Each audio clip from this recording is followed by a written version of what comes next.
کا خطبہ پڑھ دیا جاتا ہے اور اس کے معنی اور مفہوم کو سمجھا اور سمجھایا نہیں جاتا ہے۔ تو آج کے خطبے کے اندر انشاءاللہ مختصر طور پر جو عربی زبان میں خطبہ پڑھا جاتا ہے اس کا معنی اور مفہوم میں آپ کے سامنے پیش کروں گا۔ سب سے پہلے ہم شروع کرتے ہیں الحمدللہ نحمدہ ونستعینہ، جس کے اندر ترجمہ یہ ہوتا ہے کہ میں اللہ رب العالمین کی تعریف و تصریح بیان کر رہا ہوں۔ الحمدللہ، تمام تعریفیں اللہ رب العالمین کی ہیں۔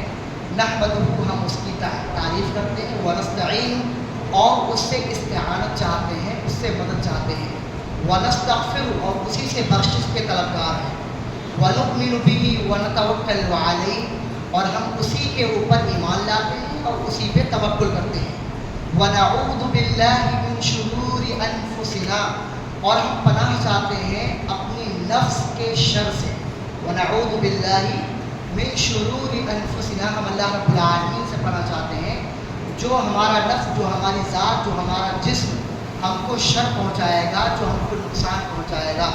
ونعوذ باللہ من شرور انفسنا ومن سیئات اعمالنا، اور ہم اللہ رب العالمین سے ہمارے برے اعمال سے بھی پناہ چاہتے ہیں، یا ان اعمال کے جو اس کا خمیازہ ہوگا، جو اس کا رزلٹ ہوگا، اس سے ہم پناہ چاہتے ہیں۔ ونعوذ باللہ من شرور انفسنا ومن سیئات اعمالنا من یہدہ اللہ فلا مضل لہ، اللہ رب العالمین جس کو ہدایت دینا چاہے اس کو کوئی گمراہ نہیں کر سکتا۔ اب اس کے اندر ہم اور آپ سمجھیں کہ اگر ہم اور آپ کو اللہ رب العالمین نے نماز پڑھنے کی توفیق دی ہے، جمعے کے خطبے کو سننے کی توفیق دی ہے، تو یہ اللہ رب العالمین نے ہم کو چنا ہے، ہم کو پسند فرمایا ہے۔ ورنہ اللہ رب العالمین کے نہ جانے کتنے بندے ایسے ہیں جو گھوم رہے ہیں، جن کو نمازوں کا کوئی خیال نہیں ہے، خطبات اور دین کی اسلام کے بارے میں کوئی جانکاری کو نہیں رکھتے ہیں، بنیادی جانکاری آپ لے لیجیے۔ آپ ان سے کلمہ شہادت پوچھیں، نہیں بتا پائیں گے۔ آپ ان سے پوچھیں کہ دا پلرس آف اسلام کیا ہے، وہ 5 چیزیں جن کے اوپر اللہ رب العالمین نے اسلام کی بنیاد ہی رکھی ہے، ان 5 چیزوں کے بارے میں بتایا، نہیں بتا پائیں گے۔ ایمانیات کیا ہے، ارکان ایمان کیا ہے، نہیں بتا پائیں گے وہ آپ کو۔ یہاں تک کہ اگر نمازوں کی دعائیں بھی سنی جائیں ان سے، بے شمار غلطیاں ان کے یہاں نظر آئیں گی۔ آپ نبی صلی اللہ علیہ وسلم کی سیرت سے متعلق کوئی سوال کر لیجیے، نبی صلی اللہ علیہ وسلم کے دادا کا کیا نام تھا، نبی صلی اللہ علیہ وسلم کو پیدا ہوئے کتنے سال ہوئے، نہیں بتا پائیں گے۔ یہ ہم مسلمانوں کا سب سے بڑا المیہ ہے کہ جو چیز ہماری اور آپ کی گھٹی میں شامل ہونی چاہیے تھی، جو ہمارا اور آپ کا وطیرہ اور روزمرہ کی زندگی کا حصہ ہونا چاہیے تھا، جس کی جانکاری ہمارے اوپر لازم تھی، ہم اسی جانکاری سے کوسوں دور نظر آتے ہیں۔ نہ ہم کو اسلام کے بارے میں کوئی چیز پتہ ہے۔ اگر ہمارا کوئی غیر مسلم بھائی ہم سے پوچھ لے اسلام کے معنی کیا ہے، آپ دیکھ لیجئے، آپ اپنے آپ سے پوچھیے، آپ بتا پائیں گے کہ اسلام کوئی غیر مسلم بھائی آپ سے پوچھے کہ آپ بڑی اللہ رب العالمین نے اسلام کو بڑا دنیا کا بڑے ادیان میں سے ایک دین بنایا ہے، تو آپ یہ بتا دیجیے کہ اسلام کے معنی کیا ہے۔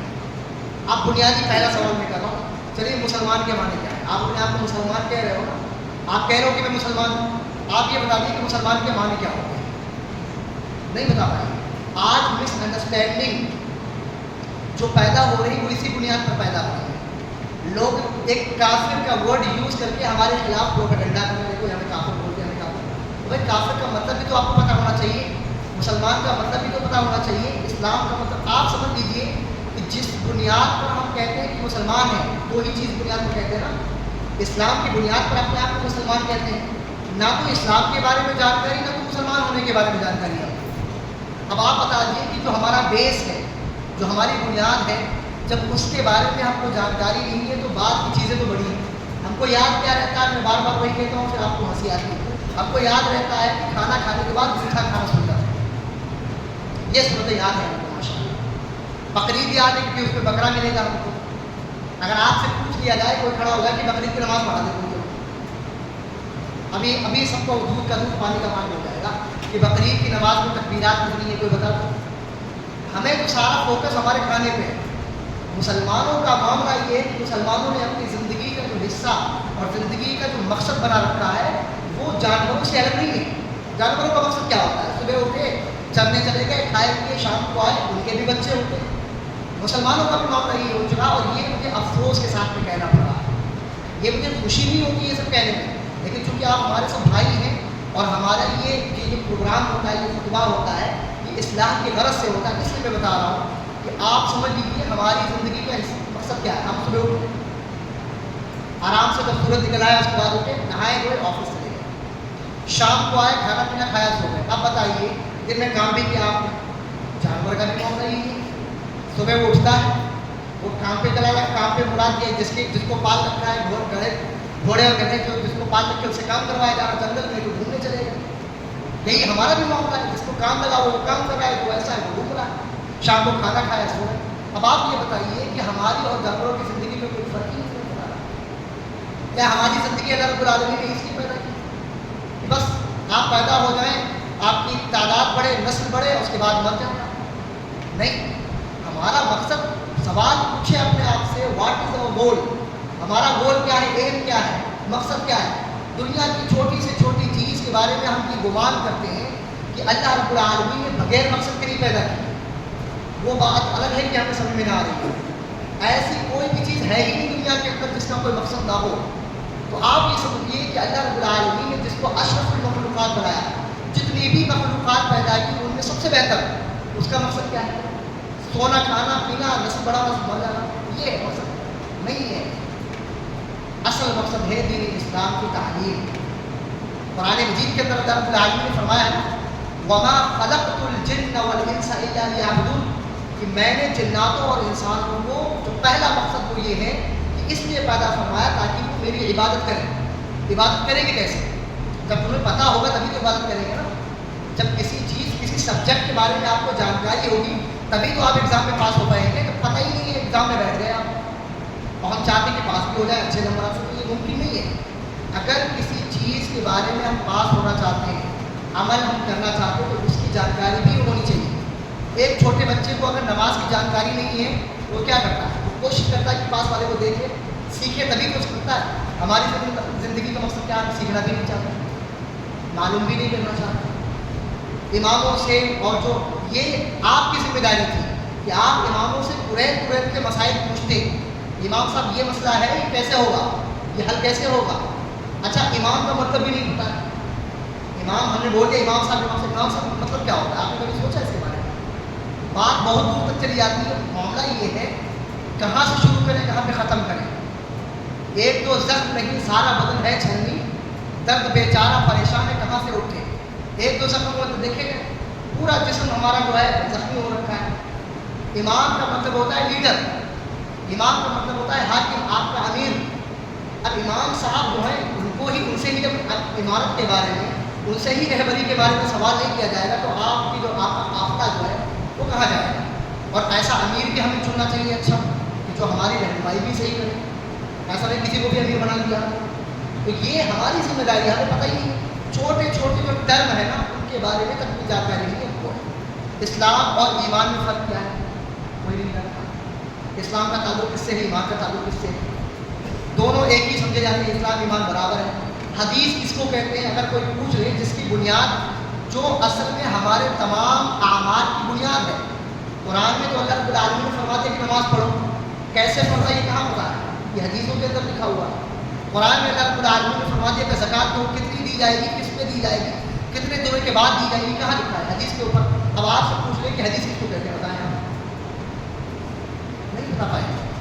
اور تو تعریف جو پریبھاشا ہم اور آپ کے سامنے کریں گے، ڈیفینیشن جو کریں گے، اس کے اندر اتنی کمیاں ہوں گی، اتنی کمیاں ہوں گی کہ ہم کو یہ بنیادی چیزیں میں آپ کو بتا رہا ہوں، یہ گہرائی میں تو ابھی گیا ہی نہیں ہوں میں، اسلام کے بارے میں، مسلمان کے بارے میں، ایمان کے بارے میں، ٹھیک ہے، اسی طریقے امام کے بارے میں، اور اسلام کی بنیاد کن کے اوپر ہے، ایمان کی بنیاد کن کے اوپر ہے۔ جو چھوٹے بچوں کا، KG والے بچوں کی جانکاری ہونی چاہیے۔ ہم بڑے ہو گئے، ہماری عمریں گزرتی چلی جا رہی ہیں، ہمارا ٹائم رک نہیں رہا ہے، سال بیتتا ہے، عمریں بڑھتی جاتی ہیں، اور ہمارے اندر وہی تھوڑی دیر موٹیویشن ہوا، مسجد کے باہر بیٹھ سارا موٹیویشن باہر نکل گیا پانی کی طرح۔ تو اللہ رب العالمین نے فرمایا مَن يَهْدِ اللَّهُ فَلَا مُضِلَّ لَهُ، اپنے ٹاپک پہ آ جاتے ہیں کہ اللہ رب العالمین جس کو ہدایت دے دے، کون گمراہ کرنے والا ہے؟ اس کو کوئی گمراہ نہیں کر سکتا ہے۔ تو اللہ رب العالمین ہدایت کا مطلب ہوتا ہے کہ آپ کو توفیق دے دے کسی چیز کی کرنے کی. اللہ رب العالمین صراط مستقیم کی آپ کو رہنمائی کر دے. تو اللہ رب العالمین بندے تو بے شمار ہیں پوری دنیا کے اندر. اگر اللہ رب العالمین آپ کو ہدایت دے رہا ہے تو آپ اس کے پسندیدہ بندوں میں سے ایک ہیں. اور یاد رکھیں کہ پسندیدہ بندوں کو اللہ رب العالمین آزماتا ضرور ہے. آپ کسی کو بھی دوست بنائیں گے, اس کو آزمائیں گے کہ اپنے برے ٹائم پہ کام آئے گا کہ نہیں آئے گا. اللہ رب العالمین کو ضرورت نہیں ہے ہماری, لیکن پھر بھی وہ اللہ رب العالمین آزماتا رہتا ہے کہ بندہ کس حد تک اس سے محبت کرتا ہے. آپ سمجھ لیجیے دنیا کے اندر اللہ رب العالمین سب سے زیادہ کس سے محبت کرتا ہے؟ ہمارے آخری نبی جناب محمد رسول اللہ صلی اللہ علیہ وسلم. آپ ان کی زندگی کو دیکھ لیجیے. ہمارے یہاں بڑا معاملہ ہی گڑبڑ ہے. ہم یہ سوچتے ہیں کہ ہماری زندگی اگر بہتر چل رہی تو اللہ تعالیٰ ہم سے خوش ہے. نہیں, ایسا ضروری نہیں ہے. ہماری زندگی بڑھیا چل رہی, کوئی ٹینشن نہیں, کوئی پریشانی نہیں, کھانا پینا خرچہ گھر مکان بیوی بچے سب سیٹ ہے ہمارے, تو ہم سمجھتے ہیں کہ اللہ تعالیٰ بڑا ہم سے خوش ہے. نہیں, اللہ رب العالمین سب سے زیادہ کس کو چاہتا ہے دنیا کے اندر؟ اپنے انبیاء کو, اپنے نبیوں کو چنا ہے. فرماتا ہے حدیث کے اندر اللہ رب العالمین, اللہ کے نبی صلی اللہ علیہ وسلم فرمایا کہ اللہ رب العالمین نے دنیا والوں کے دل کو ٹٹولا تو سب سے بہترین دل جن کے تھے ان کو نبی کا عہدہ دیا, اور ان انبیاء میں سے ٹولا جس کا سب سے بہترین دل تھا ان میں سے ایک کو جناب محمد رسول اللہ صلی اللہ علیہ وسلم بنایا. اس کے بعد دلوں کو ٹٹولا تو جن کا سب سے اچھا دل تھا انبیاء اور نبی کے بعد صحابہ کرام کا, ان کو صحابہ کے لیے چن لیا, صحابیت کے مقام پر فائز کر دیا. یہ اللہ رب العالمین نے چنا ہے ان کو. ہمارا اور آپ کا معاملہ کیا ہے؟ اگر اللہ رب العالمین نے ہم کو چن لیا ہدایت کے لیے تو اس کا حق بھی تو ادا کریں ہم. بھائی آپ کو ماسٹر بنا دیا کہ اسکول کا پڑھائی نہیں آپ کو, مقصد کیا ہے؟ آپ نے ایک کوئی ٹوٹی لگا دی پانی کے لیے, پانی نہ نکلے اس سے, مائک لگا دیا آواز ہی نہ جائے باہر, تو اس کا مقصد نہیں. بلب بھی فیوز ہو جاتا ہے نا, جلے یا نہ جلے اس کو نکال کے باہر بھیج دیتا ہے. اور ہم چاہتے ہیں کہ بلب فیوز رہے, اسے روشنی بھی رہے اور ساری چیزیں رہیں. یہ ہم بڑا معاملہ گڑبڑ کر رہے ہیں.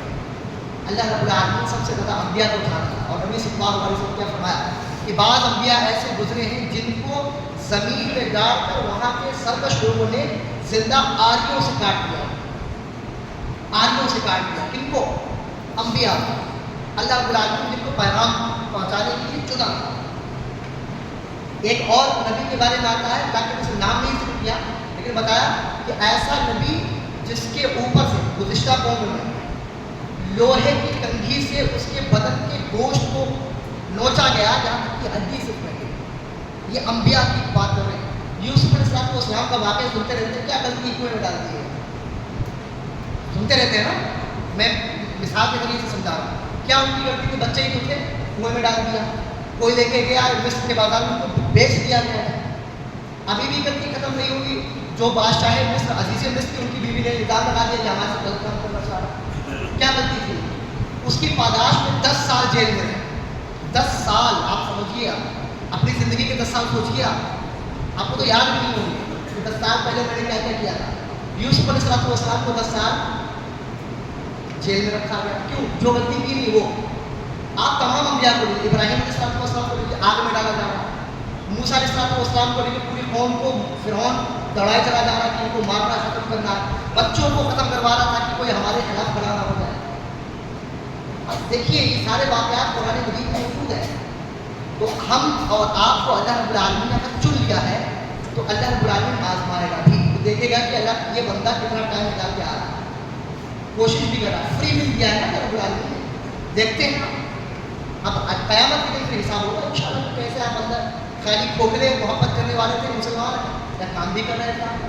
تو من یہد اللہ فلا مضل لہ ومن یضلل فلا ہادی لہ. اور جس کو اللہ تعالیٰ ہدایت گمراہ کرتے اس کو کون ہدایت دیتا ہے؟ اس کو کوئی نہیں ہدایت دے سکتا ہے. اللہ کے نبی صلی اللہ علیہ وسلم کے چاچا کو لے لیا, ابو لہب کو لے لیا. قرآن مجید کے اندر اللہ رب العالمین فرماتے تبت یدا ابی لہب, کہ ابو لہب برباد ہو گیا, اس کے ہاتھ ٹوٹ گئے. کون ہدایت دیتا؟ اللہ رب العالمین. اللہ کے نبی صلی اللہ علیہ وسلم کے ہاتھوں میں ہوتا, سب سے پہلے اپنے گھر والوں کو سچ کرتے ہیں نا. نہیں, اللہ رب العالمین کو ہدایت دینے کو نہیں تھی. لوط کی بیوی کو لے لیجیے, نوح کے بیٹے کو لے لیجیے. نوح علیہ السلام کا بیٹا نہیں بچا پائے وہ. آپ ان تمام واقعات پر غور کریں. آپ یہ جو ہدایت دینے کا کام یہ اللہ رب العالمین کا ہے. اور اگر اللہ رب العالمین نے آپ کو ہدایت دی ہے بڑی نعمتوں میں سے چنا ہے آپ اس کا حق ادا کریں. میں یہ فلاح دیا. اس کے بعد ہم کلمہ شہادت پڑھتے ہیں واشهد ان لا الہ الا اللہ وحدہ لا شریک لہ. میں گواہی دیتا ہوں کہ اللہ رب العالمین کے علاوہ کوئی عبادت کے لائق نہیں اور اس کا کوئی شریک نہیں. واشهد ان محمدا عبدہ ورسولہ. اور میں اس بات کی گواہی دیتا ہوں کہ محمد صلی اللہ علیہ وسلم اس کے بندے اور رسول ہیں. یہ گواہی. اس کے بعد حدیث شروع کی اما بعد. اما بعد کا مطلب ہوتا ہے بہرحال حمد اور صلات کے بعد, اللہ رب العالمین کے تعریف کے بعد. فإن خیر الحدیث کتاب اللہ. سب سے بہترین حدیث, سب سے بہترین بات جو ہو سکتی ہے وہ اللہ رب العالمین کا کلام. فإن خیر الحدیث کتاب اللہ وخیر الہدی ہدی محمد صلی اللہ علیہ وسلم. اور سب سے بہترین ہدایت رہنمائی جو کوئی کر سکتا ہے تو وہ ہمارے جناب محمد رسول اللہ صلی اللہ علیہ وسلم ہے. رہنمائی آج ہمارے درمیان میں کیسے ہو؟ حدیثوں کے ذریعے سے. تو پتہ چلا کہ قرآن اور حدیث کے بارے میں اللہ رب العالمین نے نبی صلی اللہ علیہ وسلم کی زبان میں ہم کو بتایا کہ بہترین کتاب اگر ہے تو اللہ رب العالمین کی کتاب, اور بہترین اگر طریقہ اور بہترین اگر رہنمائی, بہترین ہدایت اگر کسی کی ہو سکتی ہے تو وہ ہدایت جو رسول اللہ صلی اللہ علیہ وسلم کی زبان سے نکلی اور نبی صلی اللہ علیہ وسلم نے ہماری زندگی کے ہر گوشے کی رہنمائی ہمارے سامنے کر دی. کتنی اہم بات ہے. وخیر الہدی ہدی محمد صلی اللہ علیہ وسلم وشر الامور محدثاتها. اور معاملات کے اندر جو ہم کام کرتے ہیں, جو اعمال کرتے ہیں, جو ایکٹیویٹیز کرتے ہیں, ان تمام اعمال کے اندر سب سے برا کام یہ ہے جو دین کے اندر ایجاد کر دیا گیا. وشر الامور محدثاتها. دین کا نام دے دیا گیا اس کو, یہ بھی دین ہے, یہ بھی دین ہے. ہمارے یہاں کیا ہوتا ہے, کوئی بھی چیز ہم سے کہا نہیں اس کو دین کا نام دے دیا, خالی بتا دو فلاں بزرگ نے کہا. نہیں, ایسا نہیں. صحابہ کرام دین کے معاملے میں بڑی سختی برتتے تھے, پوچھتے تھے. قرآن مجید کے اندر آیا ہوا ہے قل ہاتوا برہانکم ان کنتم صادقین. اے نبی صلی اللہ علیہ وسلم ان لوگوں سے کہیے کہ دلیل لا کے دیں اگر یہ سچے ہیں. تو اگر ہم سچے ہیں تو دلیل پیش کریں, دلیل پیش کریں نا.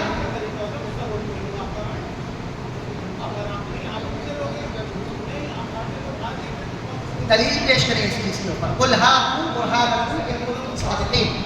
اسی طریقے سے دیکھیں حدیث کے اگلے خطبے کے اندر اللہ رب العالمین نے فرمایا وشر الامور محدثاتها وکل محدثۃ بدعہ. اور جو دین کے اندر نئی نئی چیزیں ایجاد کی جاتی ہیں اس کا ایک نام ہے, اس کا اللہ رب العالمین نے ٹرم یوز کیا ہے اور وہ ٹرم ہے بدعت. اب ہمارے یہاں معاملہ کیا ہوتا ہے, مثال کے طور کے اوپر ہم جو ہے نماز پڑھ رہے ہیں, نماز کے بعد نماز کے اندر 4 رکعت ظہر کی نماز ہے مثال کے طور پر. اب ہم کیا کرتے ہیں, ایک رکعت ایکسٹرا کرتے ہیں اس کے بھائی, ایک رکوع بڑھا دیں, 2 سجدے بڑھا دیں. بظاہر تو بڑا اچھا نظر آ رہا ہے کہ اللہ رب العالمین کا سجدہ ہی تو بڑا ہے, لیکن اگر اسی چیز کو معاشرتی طور پر کیا جانے لگا تو یہی چیز کیا بن جائے گی, یہی بدعت. آپ کی نماز قبول نہیں ہوگی بلکہ یہ نماز آپ کی مبارک جان بن جائے گی. آپ سمجھیے اس چیز کو. 7 حج کرنے گئے, آپ نے عمرہ کیا, 7 چکر لگائے جاتے ہیں. ایک آدمی سوچے نہیں 7 نہیں ہمیں 8 لگانا, تو یہ چیز کیا ہو جائے گی, وشر الامور محدثاتها وکل محدثۃ بدعہ وکل بدعۃ ضلالہ. اور ہر بدعت جو ہے کیا ہے, گمراہی ہے. وکل ضلالۃ فی النار. اور ہر گمراہی جو ہے وہ جہنم میں لے جانے والی چیز ہے. ہر گمراہی, ہر بدعت. تو ہمیں اپنے دین کے معاملے میں بڑا احتیاط ہوتا ہے. ہم سبزی لینے جاتے ہیں, 1 روپے کا نیبو لے کے دبا کے چیک کریں گے ملے گا کہ نہیں ملے گا, بس اس میں کریں گے. کوئی جوتا لیتے ہیں تو برانڈ کا دیکھتے ہیں اور گلے کی کاپی ہے. اتنی چھوٹی چھوٹی چیزوں کے اندر ہم اتنا خیال رکھتے ہیں. اپنے بچے کا اگر ایڈمیشن کرانا کسی اسکول کے اندر تو اس کا پورا جو ہے چیکنگ کر لیتے ہیں, کیا کیا نصاب ہے, اس کا کیا کورس ہے, کیا اس کا ٹائم ٹیبل ہے. اس کے بعد بچے کے اوپر زور ڈالتے ہیں اگر 7 بجے آنا ہے تو 7 بجے پہنچنا ہے. بچے کا پہلے اسمبلی سے پہلے پہنچ جانا ہے اس کا, اور پہلے علاقے کے باہر کھڑے بچے کی چھٹیوں کی لے کے بھی آنا ہے. تو یہ تمام دنیاوی اعتبار سے بڑے جو ہے اسٹرکٹ ہے. ہم بڑے ڈسپلن ہیں, لیکن دین کے معاملے میں کچھ بھی ہے یہ بھی کر لیں وہ بھی کرنا ہے, ایسا نہیں ہے. دین قیامت میں آپ کی زندگی 100 سال مان لیجیے, اور اس کے بعد کی زندگی ہمیشہ کی, جس کو آپ گنا نہیں جا سکتا. پورا چاند ختم, اب دنوں رات ختم, اب کیا کرو گا, تو جنت میں ہمیشہ کی جنت ہے. تو آپ اگر ہم دنیاوی اعتبار سے آخرت کو چھوڑ کے دنیا کے اندر اپنی زندگی سنواریں. آپ رہیں کھائیں کمائیں, اسلام نے منع نہیں کیا آپ کو, لیکن ان تمام چیزوں کا خیال رکھیں جو چیزیں ہمارے پر لازم ہیں. نبی صلی اللہ علیہ وسلم نے فرمایا من طلب العلم فریضۃ علی کل مسلم, دین کا علم حاصل کرنا تمام کے تمام مسلمانوں کے اوپر کیا ہے؟ فرض ہے. فرض ہے. کم سے کم اتنا علم جس سے حرام اور حلال کی تمیز ہمیں ہو سکے, یہ ہر مسلمان کے اوپر فرض ہے. ہمیں سنتیں یاد رہتی ہیں, کھانے کھانے کے بعد سنت ہے, فرض یاد نہیں ہوتا. تو یہ ہمارا معاملہ ہے.